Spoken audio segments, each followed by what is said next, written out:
الرحیم غسل کے متعلق گفتگو جاری تھی۔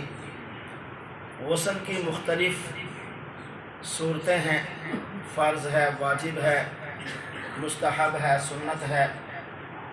توجہ کے ساتھ سنیے گا۔ نظافت کے نظام میں طہارت کے لیے وضو کے ساتھ غسل بھی ضروری ہے، اور غسل کی متعدد اقسام ہیں: فرض، واجب، سنت، مستحب۔ نمبر 1، غسل واجب یا غسل فرض۔ غسل فرض جو ہے وہ کن چیزوں سے فرض ہوتا ہے؟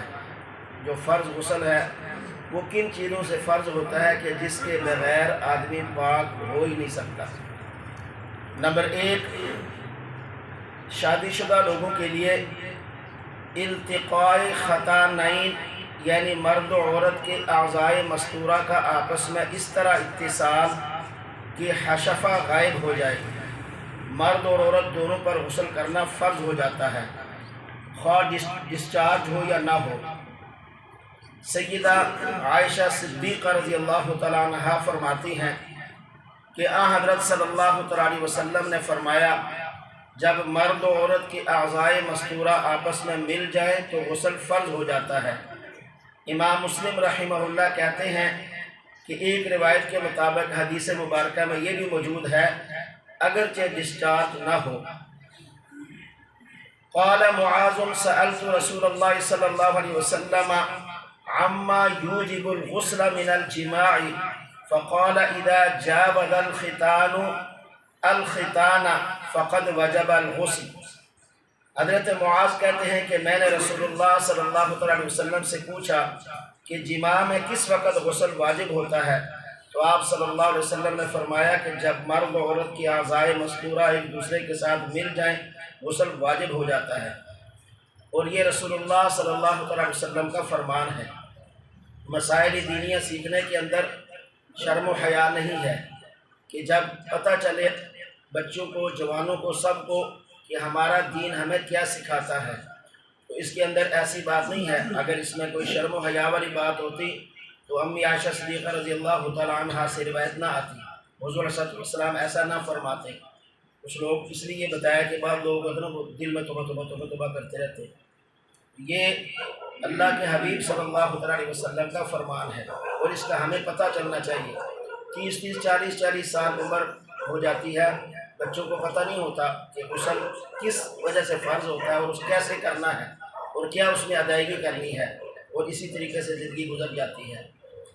اسی طرح دوسرا سبب فرض غسل ہونے کا یہ ہے کہ انزال سے غسل فرض ہو جاتا ہے۔ نمبر 3، احتلام، سوتے ہوئے رات کو یا دن کو کسی وقت کی بدخوابی آئی اور آدمی کو محسوس ہوا کہ احتلام ہو گیا مجھے، اگر جاگنے کے بعد کپڑوں کے اوپر گندگی موجود ہوگی تو غسل فرض ہے، نہیں ہوگی تو پھر فرض نہیں ہے، پھر یوں کہ ویسے ہی خواب آیا۔ اور مرد اور عورت دونوں اس حالت کے اندر برابر ہیں، دونوں۔ اسی طریقے سے نمبر 4، عورت کا ایام ماہواری یعنی حیض سے پاک ہونے پر بھی غسل فرض ہے۔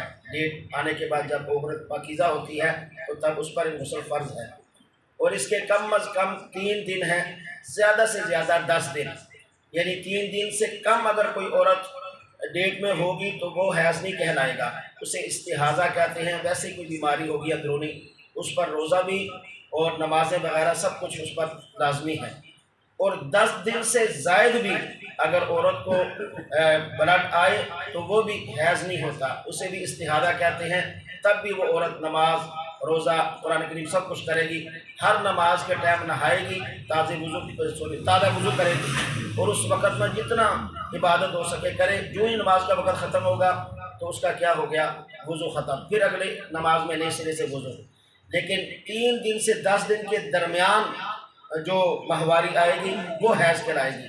نماز بھی معاف، روزہ بھی نہیں رکھے گی بعد میں قضا، قرآن کریم بھی نہیں پڑھے گی، نہ دیکھ کر، نہ ہاتھ لگا کر، نہ زبانی، کسی حالت میں بھی۔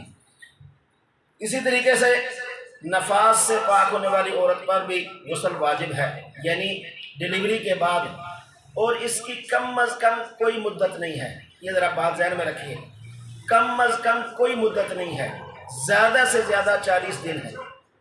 اب اس کا کیا معنی ہے کہ اگر کوئی عورت ڈلیوری کے بعد تیسرے چوتھے دن 5ویں دن بھی اگر بلڈ آنا بند ہو جاتا ہے اور ایک نماز کے وقت کا جو وقت ہوتا ہے اس میں نہیں آتا، اس کے بعد بند، تو وہ پاک ہو گئی ہے، چاہے دوسرے دن ہی ہو جائے، دوسرے دن ہو، 10ویں دن ہو، 20ویں دن ہو، 30ویں دن ہو، وہ اس کے بعد روزے، نماز، قرآن سب کچھ احکام جاری ہو جائیں گے۔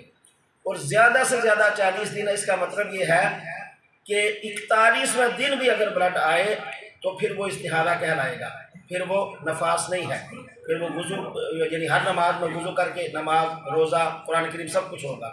یہاں مشہورہ جو کہ چلہ، یہ 40 دن ہی ہے، چلہ یہ کیا کہتے ہیں اس کو، یہ عام عوام کے اندر مشہور ہے، اغلاط العوام میں سے ہے، ایسی کوئی بات نہیں ہے۔ نمبر اسی طریقے سے اگر کسی کو قطرے آتے ہوں، ان قطروں سے غسل واجب اور فرض نہیں ہوتا، صرف وضو ٹوٹتا ہے۔ نمبر 2، غسل واجب میں سے ایک سبب میت کو غسل دینا ہے، میت کو غسل دینا یہ بھی واجب ہے۔ اسی طرح جمعہ کے دن، اسی طرح کسی آدمی کے اوپر اگر ظاہری نجاست لگ جائے، مثلا کوئی آدمی جا رہا تھا، یہ گندے نالے کے پاس سے کوئی چیز اس کے اندر زور سے پڑی، اس کے سارا جسم کپڑے شپڑے خراب ہو گئے، تو اس پر بھی غسل واجب اور ضروری ہے تاکہ وہ جسم اپنا پاک کر لے اور دھو لے۔ جمعہ کے دن نماز جمعہ کی ادا کرنے کے لیے غسل کرنا یہ سنت ہے۔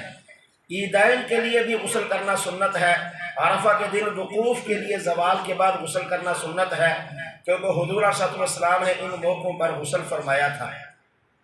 غسل مستحب، جب کوئی غیر مسلم مسلمان ہو جائے تو اس کے لیے غسل کرنا مستحب ہے، بشرطے کہ وہ جنبی نہ ہو، اگر وہ ناپاک ہو تو پھر غسل اس کے لیے بھی واجب اور ضروری ہے۔